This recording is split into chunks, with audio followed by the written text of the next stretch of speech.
తరఫున రిక్వెస్ట్ చేస్తున్నాను. సీఎం గారి దగ్గర డెలిగేషన్ గండ విఠల్ గారి నాయకత్వంలో వారు నాయకత్వం వహించి మా సనత్నగర్ దేవాలయ కమిటీ తరఫున డెలిగేషన్ తీసుకెళ్లాల్సి కోరుతా ఉన్నాము. దాని యాక్సెప్టెన్స్ కింద వారు ఒక 2 నిమిషాలు మనం ఉద్దేశించి ప్రసంగిస్తాం.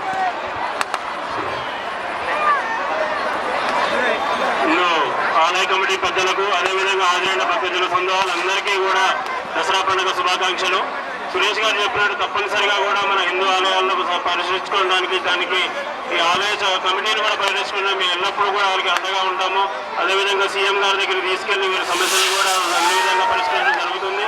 ముఖ్యంగా ఏ విధంగా అయితే శ్రీరామరావు దుర్గాదేవిని పూజించి ఆశీస్సులు పొంది రావణుని సంహారానికి వెళ్ళారు, అదేవిధంగా మనం కూడా ఈరోజు అమ్మవారిని ప్రార్థించుకోవాల్సిన అవసరం ఉంది. ప్రజలలో ఉన్నటువంటి జనాలలో రాక్షస బుద్ధి కానివ్వండి, రాక్షసుని తత్వం కానీ నశించి ఈ విధంగా మనము మానవ జనాన్ని అదేవిధంగా లోక కళ్యాణం కూడా పాల్పడవలసిన అవసరం ఉంది. అందరం మరొకసారి అమ్మవారిని ఆశీస్సులతో స్వాగతం తెలుపుకున్నారు. జై శ్రీరామ్. తుమ్మక్క గారు, శ్రీ నీలావతి గారు ఎక్కడున్నా, నీలావతి గారు, రాణి గారు.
నెమ్మదిగా లేడీస్ అప్పుడే ప్లీజ్ దయచేసి గేట్ల దగ్గర విపరీతమైన రద్దీ ఏర్పడుతుంది.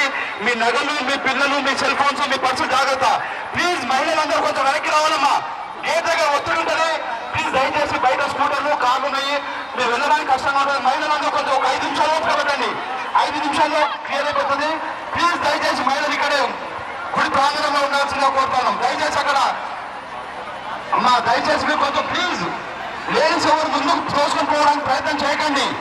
గేట్ల దగ్గర రద్దీగా ఉంది. బయట స్కూటర్లు, కార్లు పార్కింగ్ చేయడం వల్ల రోడ్డు చాలా నేరగా ఉంది. దయచేసి మీరు కొంచెం ఆగండి. మహిళలు మొత్తం ఆగండి. మగవాళ్ళు వెళ్ళిపోయిన తర్వాత మహిళలు వెళ్ళొచ్చు. ఒక 5 నిమిషాలు ఒప్పుకోబట్టండి. దయచేసి ఒక 5 నిమిషాలు ఆగండి. మహిళలు ఎవరు తోసుకొని ముందుకు రావడానికి ప్రయత్నం చేయకండి.